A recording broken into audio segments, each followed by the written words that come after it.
Bonjour à tous et à toutes, bienvenue sur ma chaîne YouTube. Nous sommes le 7 octobre et nous nous retrouvons aujourd'hui pour le DIY du jour. Alors, on va faire des petites boucles d'oreilles en fantôme.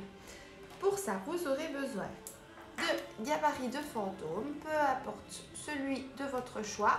Vous pouvez les trouver soit sur Pinterest, soit je vous mettrai la photo du gabarit comme ça sur Instagram. Vous faites une capture d'écran, vous imprimez et vous avez votre gabarit. Donc moi j'ai choisi de prendre celui-ci ou l'autre, je ne sais plus. Attendez, oui, non, celui-là.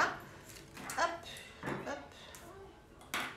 Mais je vous mettrai les 4 en photo, comme ça vous pourrez choisir. Donc un gabarit fantôme, soit du cuir blanc ou du simili-cuir, ce que vous avez chez vous.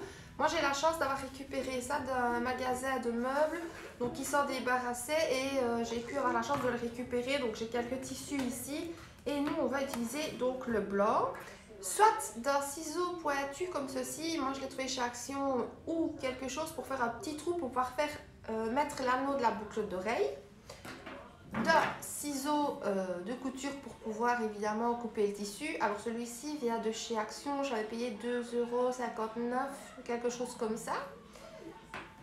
Forcément de pinces pour pouvoir mettre les anneaux, donc des pinces comme ceci ou des autres qu'on a dans les boîtes de perles, de petits anneaux comme ceci. Donc ça, il va vous en falloir 2, et des attaches de boucles d'oreilles comme ceci, 2 également, ou plus si vous voulez faire plus de boucles d'oreilles, si vous avez envie d'en offrir, ou peu importe. Donc on va commencer par couper le tissu. J'aurais pu dévisser, mais voilà, ça ira plus vite en coupant. Hop. Vous avez l'étiquette, on va jeter, c'est l'étiquette du tissu, c'est pas grave. Hop. Hop, hop. On va mettre ça de côté, voilà. Vous prenez le tissu et vous venez tout simplement, je vais vous dire qu'il fallait un crayon ou un bic. Vous allez simplement venir décalquer 2 fois votre petit fantôme. Hop. On va pu le faire derrière aussi.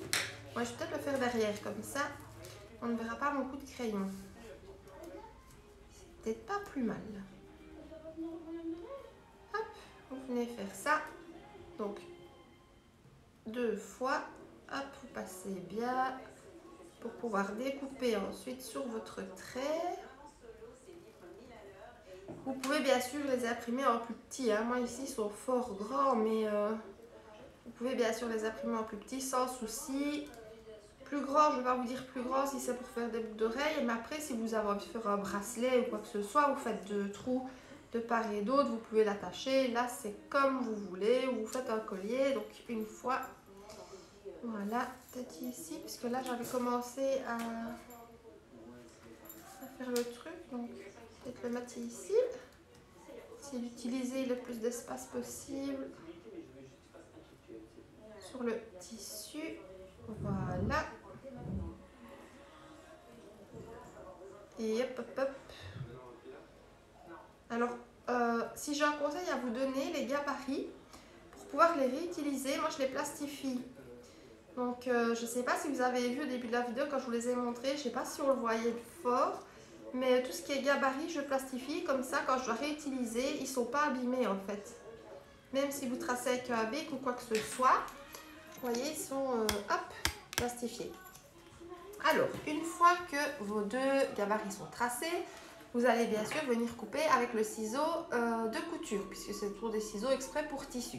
Je vais couper les 2 petits bonhommes, là, nos 2 petits fantômes, et je vous reprends en vidéo tout de suite après. Et voilà, j'ai coupé donc nos 2 petits fantômes du tissu. Donc vous voyez, il n'y a pas encore des yeux, il n'y a pas encore la bouche, ça on le fera après. Vous allez sur chaque petit fantôme venir faire un tout petit trou, mais vraiment léger. C'est pour ça que j'utilise ceci, pour pouvoir mettre votre anneau et passer l'anneau de boucle d'oreille. Alors un conseil, si vous êtes jeune, demandez à un adulte de le faire pour vous, pour ne pas vous blesser. Voilà, c'était tout ce qu'il y avait à savoir. Et je suis allée entre temps aussi chercher un feutre noir, donc peu importe, hein, pour venir faire les yeux et la bouche du petit fantôme. Donc je vais faire les petits trous ici au-dessus et après je vous montre comment passer les anneaux pour faire les petites boucles d'oreilles fantômes. Alors voilà, j'ai fait les petits trous, je ne sais pas si vous allez bien voir dans chaque fantôme, donc ici au-dessus. Et une fois que vos petits trous sont faits, vous allez venir prendre donc un anneau comme ceci et venir l'ouvrir avec vos pinces. Donc j'en ai déjà ouvert un pour vous montrer, voilà. Et vous allez venir le passer tout simplement dans le petit trou que vous avez fait avec votre ciseau ou un objet que vous avez chez vous pour pouvoir faire le trou. Ne le faites pas trop grand, sinon l'anneau, ça va fort se voir, ce ne sera pas joli. Et une fois voilà, que votre anneau hop, est passé, vous allez venir prendre un clou d'oreille, enfin un clou d'oreille, une attache quoi, comme ceci. Et je ne sais pas si vous allez bien la voir. Voilà.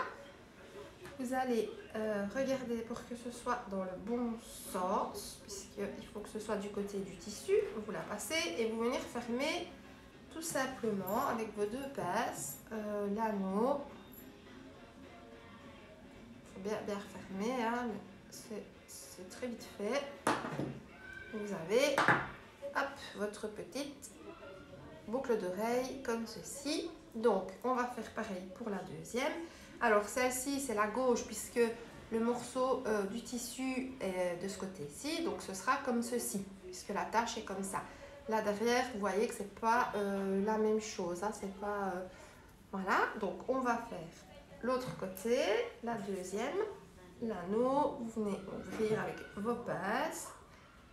C'est la même chose que la première. Donc vous hop, vous ouvrez, vous prenez votre fantôme, vous venez mettre le petit anneau. Alors pareil, vous regardez pour que ce soit du bon côté.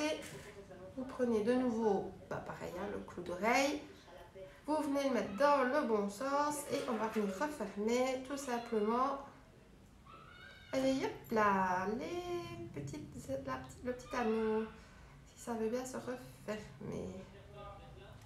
Comme il faut, s'il vous plaît. Voilà. Hop, hop, hop. Hop, hop, hop, hop. Et voilà, vous avez votre deuxième boucle d'oreille, donc celle qui va à droite. Donc, comme ceci. Une fois que vous êtes à cette étape-là, le plus gros est fait, vous allez venir prendre votre feutre, un feutre noir, un Posca, peu importe. Les voisins sont encore en train de crier comme d'habitude, comme je vous disais l'autre jour là. Et vous allez venir faire les petits yeux et la petite bouche du fantôme. Donc, je vais peut-être prendre un feutre un peu moins épais. Voilà.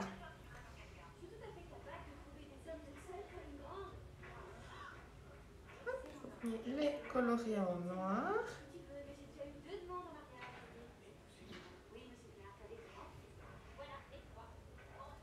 Vous venez faire la bouche.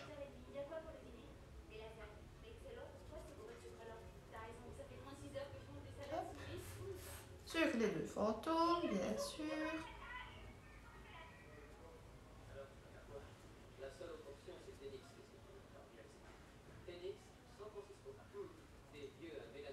C'est pas vraiment la même. C'est pas très grave, hein, c'est pour Halloween. Même si c'est pas exactement. Je vais juste revenir repasser un autre feutre pour que ça fasse vraiment noir. Sinon on ne le verra pas.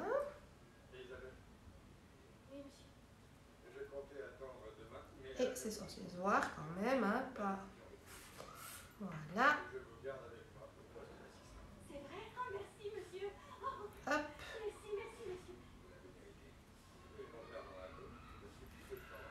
Vous laissez sécher un petit peu. Et vous avez donc votre petite paire de boucles d'oreilles fantôme pour Halloween.